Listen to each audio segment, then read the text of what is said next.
Hello friends, how are you all. As you all know कि हम आपको notes provide करवा रहे हैं उन बच्चों को जो इग्नू से DECE यानी कि diploma in early childhood care and education में का कोर्स कर रहे हैं इग्नू से। तो मैं आपको नोट्स प्रोवाइड करवा रही हूँ, लेकिन आज मैं आपके लिए एक बहुत ही अलग वीडियो लेके आई हूँ। इसमें मैं आज जो वीडियो लेके आई हूँ इसमें मैं आपको जिन बच्चों ने दिसंबर 2025 में पेपर दिया है DECE 1, DECE 2 और DECE 3 का, उसका क्वेश्चन पेपर मेरे पास है और मैं आज आपको उनकी आंसर की देने वाली हूँ और आपको एक आइडिया भी हो जाएगा कि किस तरह से पेपर आया था दिसंबर 2025 में। हिंदी मीडियम और इंग्लिश मीडियम दोनों क्वेश्चन हम डिस्कस करने वाले हैं, दोनों लैंग्वेज के, दोनों मीडियम के क्वेश्चन हम डिस्कस करने वाले हैं। हमारे साथ बने रहिए क्योंकि आपको आइडिया होने वाला है और क्वेश्चन कैसे आने वाले हैं आपको पता चल जाएगा। जैसा कि आप सभी जानते हैं कि दिसंबर 2025 में जिन बच्चों ने पेपर दिया था उनका पेपर जो था वो MCQ टाइप क्वेश्चन पेपर आया था, इस तरह से पेपर आया था। ये रहे आपके इंग्लिश के क्वेश्चंस और ये रहे आपके हिंदी के क्वेश्चंस। तो डिस्कस करेंगे एक एक करके, आपको आंसर बताए जाएंगे और बहुत ही इंपॉर्टेंट वीडियो रहने वाला है। तो जैसे कि आप सभी जानते हैं कि 100 मार्क्स का आपका पेपर था ये, ठीक है जी। 100 मार्क्स का पेपर था और जिसमें से आपको सभी क्वेश्चन करने थे। नेगेटिव मार्किंग कोई भी नहीं थी, बिल्कुल भी नेगेटिव मार्किंग नहीं थी गाइस। 100 मार्क्स का पेपर था और 100 क्वेश्चंस थे। आपको तो इनको मिले थे आपके 3 घंटे मिले थे क्वेश्चन पेपर को सॉल्व करने के लिए, जैसे कि आप यहाँ पे मेंशन किया गया 3 घंटे मिले थे। लेकिन यहाँ पे जो वीडियो ज़्यादा लंबी हो जाएंगी तो मैं 100 क्वेश्चन है आपके पास, 3 घंटे में आपको सॉल्व करना पेपर। लेकिन एक वीडियो में हम आपको अभी सिर्फ 50 क्वेश्चन करवाने वाले हैं और 50 बाकी जो बच जाएंगे वो हम इस वीडियो के अगले पार्ट में आपको हम करवा देंगे। तो वीडियो को ध्यान से देखिए, एक एक क्वेश्चन को समझाने वाली हूँ। अगर आपको नोट्स बनाने हैं तो नोट्स बना सकते हैं, इन क्वेश्चन को लिखना है आप लिख सकते हैं और बहुत ही ज़्यादा इंपॉर्टेंट वीडियो रहने वाला है गाइस। तो पहला क्वेश्चन जैसे कि आप देख सकते हैं यहाँ आया था हिंदी और इंग्लिश दोनों में। प्रारंभिक वर्षों में भाषा विकास के बारे में निम्नलिखित में से कौन सा कथन सत्य है? Which of the following is true about language development during early years? तो अब आपको इसमें बताना है कि जितने भी ये ऑप्शंस दिए गए हैं उनमें से प्रारंभिक वर्षों में भाषा विकास के बारे में कौन सा कथन जो है, कौन सा स्टेटमेंट जो है वो सत्य है। तो ये आपको ऑप्शंस दिए गए हैं 4 कि सभी बच्चे एक ही उम्र में बोलना शुरू कर देते हैं। बिल्कुल नहीं, अलग अलग होता है सभी बच्चों का तरीका और बोलने का समय भी। पहले शब्दों को बोल पाने के बाद बच्चों का शब्द भंडार तेजी से बढ़ने लगता है। जी हाँ, यही सही आंसर है। बच्चों का उच्चारण शुरू से ही सही होता है? बिल्कुल नहीं। शिशु जितने शब्द बोल पाते हैं उससे कम शब्द समझते हैं। नहीं, वो जितने शब्द बोलते हैं उससे उतने ही शब्द वो समझ भी जाते हैं। तो सेकंड इसका सही रहने वाला है, ठीक है। इंग्लिश मीडियम वाले भी देख लें, इंग्लिश मीडियम वालों के लिए सेकंड की वोकैबुलरी जो इंक्रीज करती है rapidly after child speak the first word, ठीक है। तो ये सही जो है वो स्टेटमेंट है क्योंकि वोकैबुलरी उनकी इंक्रीज कर जाती है जैसे वो पहला शब्द बोल लेते हैं, उसके बाद वोकैबुलरी जो है वो इंक्रीज करने लग जाती है। सेकंड आपका है the most effective way toddler learn social behaviour is by. Social behaviour को एक टूडलर मतलब 13 से 36 माह के बच्चे के सामाजिक व्यवहार सीखने का सबसे प्रभावी तरीका क्या है? कि वो लंबी व्याख्याओं को सुनता है, listening to long explanation, observing, imitating adults, reading story books, competing with siblings, वयस्कों को देखना, अवलोकन करना और उनकी नकल करना, कहानी की किताबें पढ़ना और भाई बहनों के साथ प्रतिस्पर्धा। जी नहीं, बिल्कुल भी नहीं। इसका राइट आंसर है आपका सेकंड कि वो ऑब्जर्विंग एंड इमिटेटिंग अदर्स, वयस्कों को देखना और अवलोकन करना यानी उनकी नकल करते हैं वो लोग। जैसे कि आपने भी देखा होगा कि बच्चे जो होते हैं जो टूडलर्स होते हैं 13 to 36 मंथ के जो बच्चे होते हैं वो वयस्कों को देखते हैं, अपने घर के बड़ों को देखते हैं और उनकी नकल करते हैं। जी हाँ। थर्ड क्वेश्चन है आपका बच्चों के खेल के दौरान वयस्क भागीदारी महत्वपूर्ण, मतलब वयस्क भागीदारी मतलब उनके जो घर के बड़े हैं उनकी भागीदारी उनके खेल के दौरान महत्वपूर्ण क्यों होती है? Adult participation is important during child's play because children's play because मतलब घर के जो बड़े हैं बच्चों के खेल में उनकी भागीदारी क्यों आवश्यक होती है कि यह बातचीत और मार्गदर्शन के माध्यम को सिखाने का मौका देती है। यह बच्चों की स्वतंत्रता और रचनात्मकता को प्रतिबंधित करती है। यह खेल में प्रतिस्पर्धा को बढ़ाती है और बच्चे को विचलित करती है, बच्चे को विचलित करती है। तो इसका सही आंसर रहने वाला है हमारा कि यह बातचीत और मार्गदर्शन के माध्यम से सीखने का मौका देती है। क्योंकि अगर अडल्ट्स जो हैं वो उनकी पार्टिसिपेट करेंगे उनके खेल में, तो ऑब्वियसली उनको मार्गदर्शन भी करेंगे और उनके साथ बातचीत भी करेंगे, तो इससे उनको सीखने का मौका मिलेगा। नेक्स्ट क्वेश्चन है आपका कि क्रियात्मक विकास की परिभाषा। क्रियात्मक विकास मतलब मोटर डेवलपमेंट की परिभाषा क्या है? लंबाई और वजन में वृद्धि, भावनात्मक व्यवहार में परिवर्तन, शारीरिक गतिविधियों पर नियंत्रण का विकास, दूसरों के साथ संबंध बनाने की क्षमता। इंग्लिश में आपका ये क्वेश्चन रहने वाला है कि मोटर डेवलपमेंट की डेफिनेशन क्या है? Growth in height and weight, change in emotional behaviour, development of control over body, movement and ability to relate with other. इसका सही आंसर है आपका थर्ड, शारीरिक गतिविधियों पर नियंत्रण का विकास। ठीक है, मतलब जितनी भी हमारी मोटर डेवलपमेंट होती है, मतलब बड़ी मांसपेशियों से संबंध है इसका। ठीक है, बड़ी मांसपेशियाँ और छोटी मांसपेशियाँ जो होती हैं, इसमें फाइन या लार्ज मोटर नहीं लिखा है, तो हम इसको शारीरिक गतिविधियों पर नियंत्रण का विकास यानी कि development and control over body movement, ये इसका सही आंसर रहने वाला है। ठीक है, संज्ञान से तात्पर्य मतलब कॉग्निशन रेफर्स टू, तो ये हमने आपको नोट्स में भी करवाया, जो भी मैं नोट्स प्रोवाइड कर रही हूँ, ये बहुत इंपॉर्टेंट क्वेश्चन है, ये पूछा गया है, ये आपको क्वेश्चन पूछा ही जाता है because it's a very important topic. ठीक है, जैसे कि कॉग्निटिव डेवलपमेंट आप बोलते हैं, तो ये है क्या? ये मानसिक प्रक्रियाएं होती हैं। ठीक है, मेंटल प्रोसेसेस जो होती हैं, तो इसका आंसर रहने वाला है थर्ड, मेंटल प्रोसेसेस यानी कि मानसिक प्रक्रियाएं। तो इस थ्योरेटिकल भी आपको बहुत ही ज़्यादा इम्पोर्टेंट है गाइस, ये आप पढ़ लीजिएगा, नोट्स भी मैंने प्रोवाइड करवाए हैं और ये पेपर में भी आ सकता है। ठीक है, नेक्स्ट क्वेश्चन है आपका, the child's believe that everyone has a life is called, ये भी मैंने आपको करवाया है, बहुत ही ज़्यादा इंपॉर्टेंट क्वेश्चन है कि बच्चों का यह धारणा कि हर चीज़ में जीवन है क्या कहलाती है? वो होता है आपका जीवंत रोपण, दैट इज़ एमिनिज्म।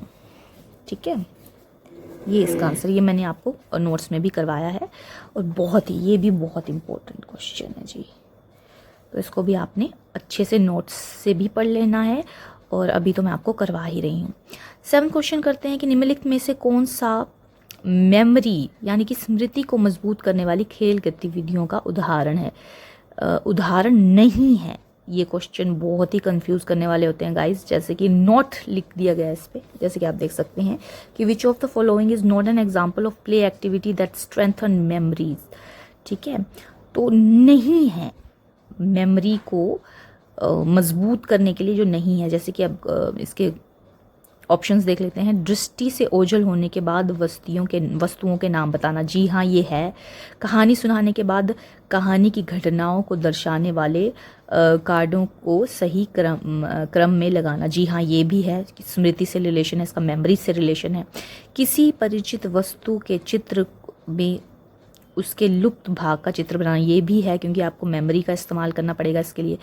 लीडर का अनुसरण, खेल में जो लीडर बच्चा कर रहा है उसे देखते हुए वैसा ही करना, ये है इसका राइट आंसर। जी हाँ, चौथा, क्योंकि लीडर को देख के वही करना है, तो वो तो सामने खड़ा है, इसमें याद करने जैसा कुछ नहीं, आपको तो सिर्फ नकल करनी है, इसलिए फोर्थ जो है वो इसका राइट आंसर हो जाएगा।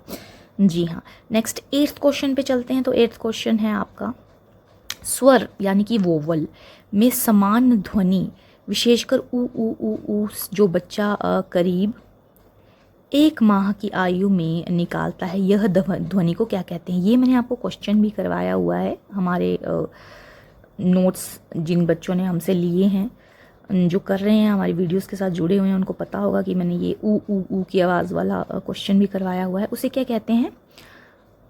बबलाना, दैट इज़ बैबलिंग। ठीक है, तो ये आपने याद रखना है, ये भी बहुत इंपॉर्टेंट है गाइस क्वेश्चन। ये हमारे नोट्स में भी है, ये आ जाता है अक्सर जिस भी तरह का पेपर आए आपका। ये इंपॉर्टेंट टॉपिक्स हैं, ये जो मैं इंपॉर्टेंट लिखवा रही हूँ, तो उसको आप बहुत अच्छे से कर लीजिएगा। ठीक है, 9th क्वेश्चन करेंगे। The main person of organising activity areas is to, मतलब क्रिया क्षेत्रों, एक्टिविटी एरिया की व्यवस्थित करने का मुख्य उद्देश्य क्या है? क्या उद्देश्य है?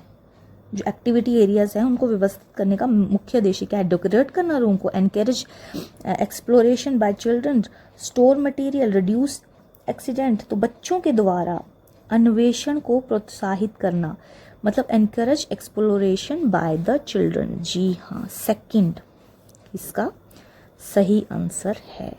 ठीक है, तो इस तरह के बहुत ही ज़्यादा प्रैक्टिकल वे में भी आपको क्वेश्चन पूछे जा सकते हैं। तो आपने उस स्थिति में रहकर ही मतलब अपने आप को इमेजिन करके कि हाँ भाई आप उस स्थिति में हैं, तो अगर आप कोई चीज़ एक्टिविटी ऑर्गेनाइज कर रहे हैं तो उसमें क्या, उसका उद्देश्य क्या है।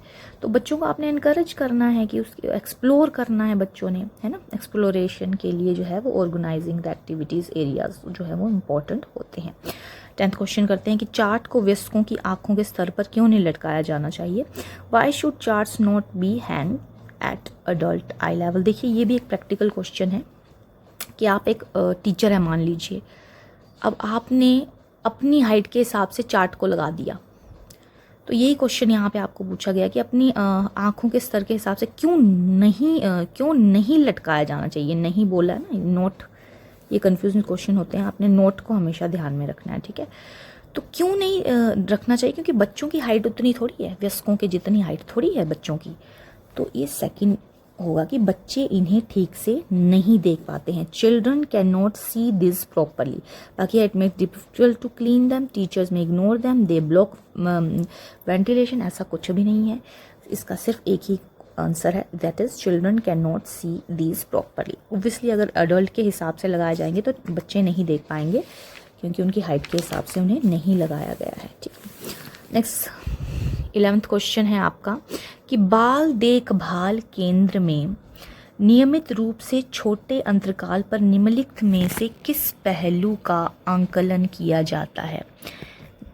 Which of the following aspects are assessed at regular short interval in a child care center? इसका आंसर होने वाला है कि बच्चों की प्रगति। किस बात का ध्यान रखा जाता है चाइल्ड केयर सेंटर में? सबसे ज़्यादा शिक्षकों की योग्यता, बच्चों की प्रगति, देखभालकर्ता बच्चों का अनुपात, कार्यकर्ताओं का वेतन। सभी इम्पोर्टेंट है, लेकिन सबसे ज़्यादा बच्चों की प्रगति, मतलब चाइल्ड्स प्रोग्रेस, इसका ख्याल रखा जाता है जी। चाइल्ड्स, बच्चों की प्रगति का सबसे ज़्यादा ख्याल जो है वो रखा जाता है कहाँ पे?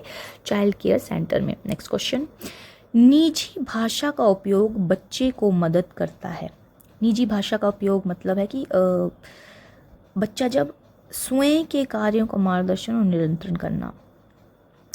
Guide and regulate own action, मतलब बच्चे जो हैं खुद को समझा रहे हैं। निजी भाषा मतलब खुद को ही वो समझा रहे हैं। ठीक है, तो इसका सही आंसर रहने वाला है guide and regulate own actions. मतलब बच्चा खुद को समझा रहा है कि यार मुझे ऐसे करना चाहिए, ये गंद पड़ा है, यहाँ पे बिखरा पड़ा है सब कुछ, मेरे खिलौने टॉयज मेरे बिखरे पड़े हैं, तो मुझे इसको ठीक कर लेना चाहिए। वो खुद का वो मार्गदर्शन कर रहा है। तो निजी भाषा का उद्देश्य जो है इसमें ये नहीं है घर में जो आप लैंग्वेज यूज़ करते हैं, ये मतलब नहीं। कई लोग इसको इस चीज़ से भी मतलब कंफ्यूज हो जाते हैं, लेकिन ये है कि निजी भाषा मतलब वो अपने आप से बात कर रहा है, अपने आप को निरंतर, अपने आप को मार्गदर्शन वो कर रहा है बच्चा जो है। ठीक है, 13 क्वेश्चन करेंगे। छोटे बच्चों को मतलब जो गुटके होते हैं, ब्लॉक्स जो होते हैं, नरम रस्सी व पिरोने के लिए मोती और गीली मिट्टी, क्ले जैसी खेल सामग्री दी जानी चाहिए ताकि, ये भी बहुत इंपॉर्टेंट क्वेश्चन है गाइस, बहुत इंपॉर्टेंट क्वेश्चन है, क्योंकि इसमें आपका फाइन मोटर और डेवलपमेंट और दूसरा जो मोटर स्किल्स डेवलपमेंट है उसका क्वेश्चन है ये। इसको मैंने आंसर भी करवाया आपको, टॉपिक भी करवाया आपको नोट्स में, तो आपने ध्यान से ये पढ़ लेना है, ठीक है। तो किस लिए ज़रूरी है कि young children should be provided play material like blocks, beads with strings and clay. क्यों देना चाहिए कि बच्चों का सूक्ष्म क्रियात्मक निरंतर उनका कल्पनाशीलता मजबूत हो जाए। फाइन मोटर डेवलपमेंट होगा ना उससे, उनका strength, fine motor control and imagination, मोतियों की माला पिरोना, गीली मिट्टी से कुछ बनाना, है ना, और ब्लॉक्स और गुटके से खेलना, तो ये जो है उनको काम में आ सकता है फाइन मोटर डेवलपमेंट में और उनकी इमेजिनेशन को मजबूत करने में। अगला है आपका कि आँख हाथ समन्वय को विकसित और मजबूत करने के लिए सबसे उपयुक्त गतिविधि क्या है? दौड़ लगाना, गीत गाना, सीढ़ियाँ चढ़ना, चित्र में रंग भरना। जी यही है जी, चित्र में रंग भरना, ठीक है, चित्र में रंग भरना इसका सही क्वेश्चन है कि the most appropriate activity to develop the standard eye hand coordination is painting. Definitely singing songs नहीं है क्योंकि आई हैंड का कोई वो नहीं है। रनिंग द रेस में भी और क्लाइंबिंग स्टेयर्स में भी, तो पेंटिंग जो है वो सबसे अच्छा उदाहरण है इसका कि आई हैंड का कोऑर्डिनेशन आपका कैसे होगा। इसका जब आप वो करते हैं ना जी, आप बॉल खेलते हैं, अगर ये भी ऑप्शन में होता तो हम बोल सकते थे कि हाँ भाई यही इसका आंसर है, लेकिन वो उसमें नहीं है, अभी हमारे ऑप्शन में नहीं है। तो चित्र में रंग भरना ही इसका सही आंसर होने वाला है, ठीक है। 15 क्वेश्चन है हमारा कि लिंग भूमिकाओं संबंधित रूढ़िवादिता, सेक्स रोल स्टीरियोटाइप का एक उदाहरण दीजिए। इसमें ऑप्शन है, पहले इंग्लिश का भी देख लेते हैं। An example of sex role stereotype is girl should wear only frock, boys can be nurses, both genders can cry, everyone can play any game. लड़कियों को केवल फ्रॉक पहनना चाहिए, लड़के नर्स ही होते हैं, नर्स हो सकते हैं दोनों, लड़के और लड़कियां रो सकते हैं, हर कोई भी खेल खेल सकता है। तो इसका सही ऑप्शन है हमारा, लड़कियों को केवल फ्रॉक ही पहनना चाहिए। क्यों भाई, लड़कियां क्यों केवल फ्रॉक पहनेंगी? लड़कियां जीन्स भी पहन सकती हैं, लड़कियां कुछ भी पहन सकती हैं। तो ये एक सेक्स रोल स्टीरियोटाइप को दर्शा रही है ये स्टेटमेंट खासकर, ठीक है। तो इसका जो 15वें क्वेश्चन का सही आंसर है वो है लड़कियों को केवल फ्रॉक पहनना चाहिए। 16th क्वेश्चन देख लेते हैं हम, ये है to ensure that the activities are appropriate to children's abilities, a preschool teacher should focus on choosing activities that are challenging for children but not too much beyond children's ability, designing activities based on teachers' interest, following the given syllabus, strictly ask each parents to select activity for their children. यह सुनिश्चित करने के लिए कि गतिविधियां बच्चों की क्षमताओं के लिए उपयुक्त है, शालांतरण शिक्षिका को निम्नलिखित पर ध्यान देना चाहिए। ऐसी गतिविधियों का चयन करना जो बच्चों के लिए चुनौतीपूर्ण हो परंतु उनकी क्षमताओं से अत्यधिक परे ना हो। जी इसका आंसर ये रहने वाला है। ऐसी गतिविधियों को आपको चूज़ करना है, टीचर को ऐसी एक्टिविटी को चूज़ करना है जो बच्चों के लिए चैलेंजिंग तो हो लेकिन उनकी जो क्षमता है, उनकी जो एबिलिटीज़ हैं उससे ज़्यादा ना हो, क्योंकि बच्चों का ऐसा कोई टफ कार्य भी तो नहीं दे सकते ना आप करने के लिए, लेकिन उनके लिए चैलेंजिंग ज़रूर होना चाहिए वो, कि हाँ भाई उनको इंटरेस्ट भी जागे कि वो क्या कर रहे हैं, ठीक है। 17th क्वेश्चन देखने के, बच्चे अनुशासन का सबसे अच्छी तरह आत्मसात करते हैं जब children internalise discipline best when नियमों को समझाया जाता है, माता पिता हावी होते हैं, बच्चों के साथ उनके लिए निर्णय लेते हैं, अक्सर दंड दिया जाता है। बिल्कुल भी नहीं भाई, माता पिता को हावी भी नहीं होना चाहिए, उनको दंड भी नहीं दिया जाना चाहिए, और बच्चे के साथ ही उनके लिए निर्णय लेते हैं, बिल्कुल भी नहीं। नियमों को समझाया जाना चाहिए अच्छे से कि rules are explain. Parent dominating है, बिल्कुल भी नहीं, और पनिशमेंट उनको दिया जा रहा है ये भी नहीं। Pairs decide for them whatever, जो बच्चे हैं उनके साथी जो है उनके लिए डिसाइड कर रहे हैं ये भी नहीं चलेगा, लेकिन रूल्स आर एक्सप्लेन, उनको समझाया जा रहा है, रूल्स उनको बताए जा रहे हैं, तो ये डिसिप्लिन को सिखाने का अनुशासन को सबसे अच्छी तरह आत्मसात करते हैं कि उनको रूल्स जो है वो समझाया जा रहा है। 18th क्वेश्चन कर लेते हैं हम। यदि शाला पूर्व अवस्था के दौरान बच्चों को पहल करने की अनुमति नहीं दी जाती है तो इससे बच्चों में क्या होने की संभावना है? If during preschool stage children are not allowed to take initiative, it can lead to guilt। भाई गिल्ट, मान लीजिए मुझे कुछ करना है स्कूल में, ठीक है, और मुझे उस चीज़ का मौका नहीं मिल रहा है, तो वैसे तो इनमें दो क्वेश्चन में आपको कन्फ्यूजन हो सकता है कि दूसरों पर भरोसा नहीं कर पाएंगे आप, लेकिन इसका सबसे ज़्यादा जो सही आंसर है वो है कि आपको गिल्ट हो सकता है उसका, ठीक है, तो यही जो है वो आपका सही आंसर है। गिल्ट रह जाएगा कि यार मुझे करने नहीं दिया गया। When asked to give 10 stone to children cannot give the correct number of stone but can recite number from 1 to 20 correctly is right order. What does this show? जब एक बच्चे को 10 पत्थर देने को कहा जाता है तो वह सही संख्या में पत्थर नहीं दे पाता, लेकिन 1 से 20 तक गिनती सही क्रम में सुना सकता है। यह क्या दर्शाता है? क्या दर्शाता है भाई? बच्चे ने संख्या की संकल्पना को समझ लिया है, बच्चे में एकाकी संगति 1 to 1 जो कॉरस्पॉन्डेंस है की समझ है, बच्चे में याद करने की क्षमता है, बच्चे में गिन पाने की क्षमता है, बच्चे में याद करने की क्षमता है जी। जब उसको बोला जाए कि 10 स्टोन तू लेके आ तो वो नहीं ले पाता है, लेकिन 1 से 10 से काउंटिंग 1 से 20 तक गिनती सुनाने को बोलो तो वो झट से सुना देता है, तो मतलब उसको याद है वो गिनती, 20 तक गिनती उसको याद है। The child has the ability to memorise. Okay, 20th question कर लेते हैं। The recommended approach for the caregiver when the preschooler make grammatical mistake while speaking a sentence is to।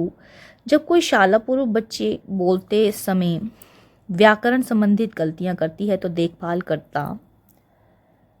देखिए ये भी एक प्रैक्टिकल क्वेश्चन है, आपको एक सिचुएशन में डाला गया है कि अगर कोई बच्ची है, मान लीजिए उसने इंग्लिश बोलते वक्त कुछ गलत बोल दिया, मतलब कोई सेंटेंस जो है वो उसमें ग्रामेटिकल उसने मिस्टेक कर दी, तो आपको क्या करना चाहिए? बच्चे को शर्मिंदा करना चाहिए, एम्बेरस और रिडिक्यूल द चाइल्ड? बिल्कुल नहीं जी।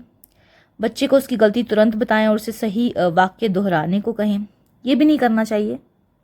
एकदम से आपने पॉइंट आउट कर दिया उसकी मिस्टेक को और उसको सही वाक्य दोहराने को बोल दिया। बच्चे की गलती को सीधे ना बताएं, उसका कथन सही ढंग से दोहराएं और उसे दोहराने को ना कहें। बच्ची की गलती पूरी तरह से अनदेखा भी नहीं करना है, ना बताएं और उसका कहीं सही ढंग से दोहराने को ना कहें। जी नहीं, बिल्कुल भी नहीं, ये नहीं है जी इसका करेक्ट। इसका सही आंसर है कि बच्ची को उसकी गलती तुरंत बतानी है आपने और उसे सही वाक्य जो है वो दोहराने को कहना है।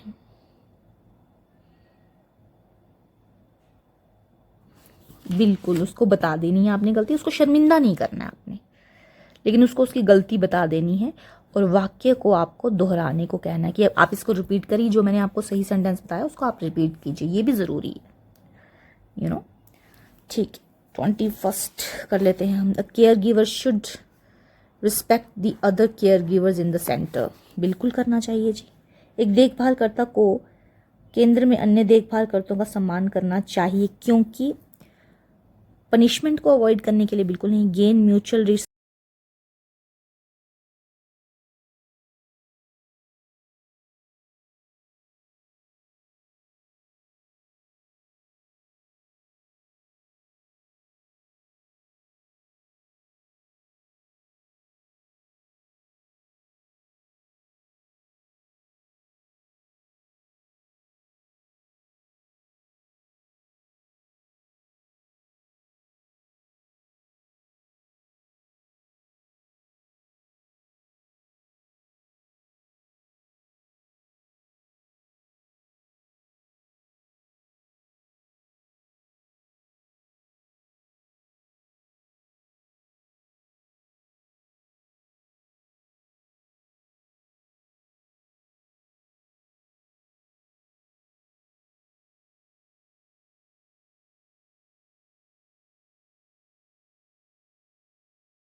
चलिए नेक्स्ट क्वेश्चन कर लेते हैं 33 जो हमारा क्वेश्चन है, वयस्कों को बच्चों में कला को किस प्रकार प्रोत्साहित करना चाहिए। तो ये है इंग्लिश में कि adults should encourage arts in children by asking them to copy the object drawn by the teacher on blackboard, that is उन्हें शिक्षक द्वारा ब्लैकबोर्ड पर बनाई गई वस्तु की नकल करने के लिए कहकर, giving long instruction on how to do the art activity, मतलब कला गतिविधि कैसे करें इस पर लंबे निर्देश देकर, giving critical comments on their art work, encouraging the child to free self expression, उनकी कलाकृति पर आलोचनात्मक टिप्पणी देकर बच्चे को स्वतंत्र आत्म अभिव्यक्ति को प्रोत्साहित करके। जी उनकी आपको एनकरेज करनी है फ्री सेल्फ एक्सप्रेशन को। तो इसका आंसर रहने वाला है 33 जो हमारा क्वेश्चन है उनमें आपने किस तरह से प्रोत्साहित करना है कला को, कि आपने उनको स्वतंत्रता देनी है कि वो अपने फ्री सेल्फ एक्सप्रेशन को उनके एनकरेज करना है और उनको खुद को कहना है कि अपने हिसाब से जो है वो चीजें करें। नेक्स्ट क्वेश्चन है आपका, चारागाह school that is Medo school की संकल्पना किसके द्वारा की गई थी।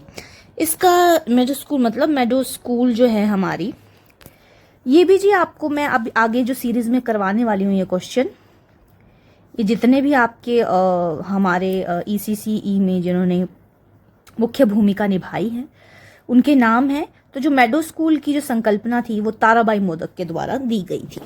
ठीक है, तो ये बहुत ही इंपॉर्टेंट क्वेश्चन है, आपने कर लेना है। जी हाँ, तो बाल कांजीबारी का अर्थ क्या है, बाल कांजीबारी का क्या अर्थ है। ठीक है, देखिए ये बाल कांजीबारी जो शब्द है उसमें जो बाल का मतलब होता है बच्चे, कांजी मतलब अपना, बाड़ी मीन्स बाग बगीचा, तो इसका आंसर रहने वाला है बच्चों का अपना बगीचा, और इंग्लिश में हम लिखेंगे चाइल्ड्स ओन गार्डन। ओके ठीक है, 35 क्वेश्चन हम कर चुके हैं, हम 50 करने वाले हैं इस सीरीज में क्योंकि बहुत लंबा पेपर हो जाएगा। इसके सेकंड पार्ट में मैं आपको पूरे के पूरे 100 क्वेश्चन करवाने वाली हूं, तो बने रहिएगा इस सीरीज के साथ, चैनल को सब्सक्राइब करना ना भूलेगा। नेक्स्ट क्वेश्चन पे चलते हैं। प्रारंभिक बाल्यावस्था देखभाल और शिक्षा केंद्र में नियोजित पाठ्यक्रम का मुख्य उद्देश्य है the main purpose of having plans curriculum of in early childhood care and education centre is, क्या है भाई, पाठ्यक्रम को जब हम प्लान करते हैं तो उसका क्या है कि भाई केंद्र की गतिविधियों को एक दिशा देना, give the direction to the centre activity, जितनी भी एक्टिविटी सेंटर के अंदर होती हैं उनको एक दिशा देनी है आपने। इसी की वजह से जो है वो सारी चीज़ें जो है वो एक बाल व्यवस्था देखभाल में उसको प्लान किया जाता है। शिशु अपनी माँ की आवाज़, 37 क्वेश्चन कर रहे हैं हम, शिशु अपनी माँ की आवाज़ को अन्य आवाज़ों से कितनी जल्दी पहचानना शुरू कर देता है। जी 3 माह में, तीसरे माह में अपनी माँ की आवाज़ को पहचानना वो शुरू कर देता है। ठीक है जी, निम्नलिखित में से कौन सी जिम्मेदारी आंगनवाड़ी कार्यकर्ता की नहीं है। तो आंगनवाड़ी कार्यकर्ता जो है ना, मैं बता दूं कि वो जाता तो है, वो रिकॉर्ड तो रखता है, वो सामुदायिक सर्वेक्षण भी करता है, वो शालापूर्व गतिविधियों की संचालन भी करता है, लेकिन वो टीका नहीं लगाता, इंजेक्शन नहीं देता है वो। जी हाँ, गिविंग इम्यूनाइजेशन ये इसका काम नहीं है, वो करते हैं जो इस चीज़ में, मतलब जो नर्सेज वगैरह होती हैं ना, जो उनका काम है। तो आंगनवाड़ी कार्यकर्ता का जो टीके लगाना है ये उनका काम नहीं है। जैसे कि मैंने बताया कि नोट वाले क्वेश्चन को आपको बहुत ध्यान से करना है, तो ये भी नोट वाला क्वेश्चन है। तो giving immunisation is the right answer. Okay, so emotional development occur during play because during play children can interact with adults, control their emotion, always remain happy, express feeling freely in safe space. That is true कि भावनाओं को सुरक्षित तरीके से तथा स्वतंत्र रूप से व्यक्त कर सकते हैं बच्चे। खेल के दौरान भावनात्मक विकास इसीलिए होता है क्योंकि वो भावनाओं को सुरक्षित तरीके से और स्वतंत्र रूप से वो व्यक्त कर सकते हैं। 40 क्वेश्चन है, निम्नलिखित में से कौन सी पूर्व गणितीय संकल्पना है। मिलान करना, कर्मबंध करना, पढ़ना नहीं है। देखिए ये भी नोट वाला क्वेश्चन आ गया आपका। तो गणितीय संकल्पना कौन सी नहीं है, पढ़ना जी। जब आप रीडिंग कर रहे हैं तो आपको क्लासिफिकेशन में भी आपका मैथमेटिकल कॉन्सेप्ट आ सकता, मैचिंग में भी, और आपका जो कर्मबंध आप करते हैं, सीरिएटिंग जब आप करते हैं तो भी आपको मैथमेटिकली कॉन्सेप्ट आ सकता है, प्री मैथमेटिकल कॉन्सेप्ट हो सकता है। लेकिन जब आप पढ़ते हैं, कुछ रीडिंग करते हैं, तो ये आपका प्री मैथमेटिकल कॉन्सेप्ट में नहीं आता है। दैट इज पूर्व गणितीय संकल्पना में ये नहीं आता है। जी हाँ, 41 क्वेश्चन हम कर लेते हैं बच्चे, जल्दी जल्दी करते हैं, बहुत लंबा वीडियो हो जाएगा नहीं तो, क्योंकि हमको 50 करने हैं, 100 को मुझे आपको समझाना है और सारे क्वेश्चन पेपर करवाने हैं। तो प्लीज़ आप जल्दी जल्दी से इसको कर लीजिए और लिख लीजिए, हो सके तो आप समझ लीजिए। बाकी नोट्स तो मैं आपको प्रोवाइड करवा ही रही हूँ। बच्चे आमतौर पर 2 शब्दों वाले वाक्य बोलना तब शुरू करते हैं, कब शुरू करते हैं? 18 से 24 महीने में कर देते हैं जी। 18 से 24 महीने में 2 शब्दों वाले वाक्य बोलना शुरू कर देते हैं। तो इसका राइट आंसर होने वाला है 3rd। संरचित खेल का विपरीत क्या है? मुक्त खेल। संरचित खेल होता है स्ट्रक्चर्ड प्ले, तो कुछ स्ट्रक्चर बनाया गया है, कुछ प्रोग्राम किया गया है, कुछ प्री प्लान्ड किया गया है। तो फ्री प्ले मतलब उसका मुक्त खेल है, वो अपनी मर्जी से खेलने वाला है बच्चा। ओके, तो इसका आंसर रहेगा मुक्त खेल। जब कोई बच्चा उसे दी गई सब्जियां खाने से मना कर दे तो देखभाल करता और माँ को क्या करना चाहिए? When a child refuses to eat vegetables served to her, the caregiver or mother should, उसको वो जो सब्जियां है ना को अलग रूप से देना चाहिए, मतलब अलग अलग आकार में काट के दें आप। Offer vegetable in different forms. Okay, soup बना के दें, अलग अलग आकृतियां बना के दें, मतलब इस तरह से आप ऑफर करें बच्चे को, तो वो खाने में उसको इंटरेस्ट जागेगा। 44 नंबर ऑफ क्वेश्चन है आपका। The 6th sub stage of sensory motor period occur during the age, मतलब संवेदी क्रियात्मक अवधि की 6ठी उप अवस्था किस आयु सीमा के दौरान होती है? 18 से 24 महीने की। ये भी आपको मैं नोट्स में करवा दूंगी क्वेश्चन, बहुत इंपॉर्टेंट क्वेश्चन है, इसको भी आप लिख लीजिए। तो ये जो 6ठी आपकी अवधि शुरू होती है ना अवस्था की, 6ठी जो आपकी संवेदी, जैसे कि सेंसरी मोटर पीरियड की जो 6ठी स्टेज जो होती है वो 18 to 24 मंथ में शुरू हो जाती है। बच्चे आमतौर पर किस उम्र तक बाहरी विशेषताओं में लिंग भेद कर लेते हैं, मतलब उनको जेंडर डिफरेंसेस का पता चल जाता है। Children typically recognise gender differences by external features by the age of 2 से 3 वर्ष। 2 से 3 साल का बच्चा को पता चल जाता है, जैसे कि मेरा भी बच्चा था ना, तो वो खुद को 2 से 3 साल का जब था वो, तो उसने इस चीज़ को समझना शुरू कर दिया था कि मैं लड़का हूँ और मम्मा लड़की है। ठीक है, तो इसको सेल्फ एक्सपीरियंस से भी आप बहुत कुछ जो है वो आंसर कर सकते हैं। The following is not the characteristics of development changes, they are progressive. ये तो है जी, नोट, फिर से नोट वाला आंसर आ गया ना कि निम्नलिखित में से कौन सा विकासात्मक परिवर्तनों की विशेषता नहीं है? वे व्यवस्थित हैं, वे दीर्घकालीन हैं, वे अल्पकालिक है, मतलब वो शॉर्ट लिव्ड हैं।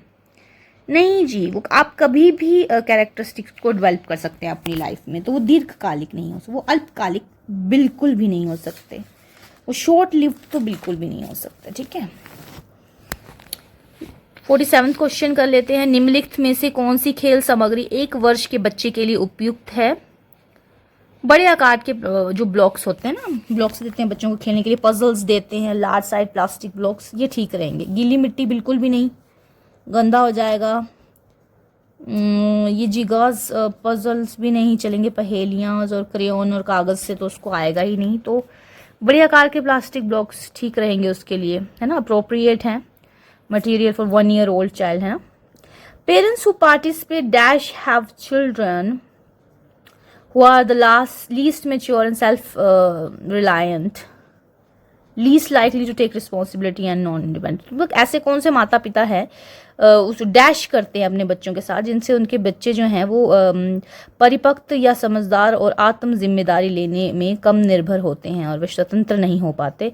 अनुज्ञात्मक व्यवहार जो प्रिमिसिव जो पेरेंटिंग करते हैं ना बच्चों की, कुछ ज़्यादा ही जो रिजिड पेरेंट्स होते हैं उनके जो बच्चे हैं वो अपने लाइफ में इस तरह के स्वतंत्र नहीं रह पाते हैं वो, है ना, कुछ ज़्यादा ही मतलब बच्चे को अपने ऊपर जो निर्भर कर लेना।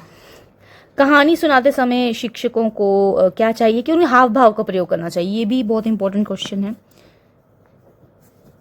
ये भी आपको सिखाया। Use expression and gesture and ask children question. उनको आप एक्सप्रेशंस को यूज़ करिए। और जैसे घर में भी बच्चे होते हैं तो उनको आप पोइम्स करवाते हैं ना, तो आप हाव भाव का आप बच्चों को भी मोटिवेट करते हैं कि भाई हाव भाव से करो, एक्शंस करो। तो बच्चों पेरेंट्स को पहले उनको हाव भाव से सिखाना चाहिए और बच्चों से फिर बाद में क्वेश्चन भी पूछने चाहिए, ठीक है, स्टोरी टेलिंग करते वक्त। ओके, 50 क्वेश्चन आपका है हमारा 50th। Which of the following is an example of cognitive development. Cognitive development मतलब आपका जो मानसिक विकास होता है, ये बहुत इंपॉर्टेंट क्वेश्चन है। कॉग्नेटिव से रिलेटेड क्वेश्चन आपको पूछ लिया जाता है, संज्ञानात्मक विकास जिसे हम कहते हैं। तो इसका उदाहरण क्या है?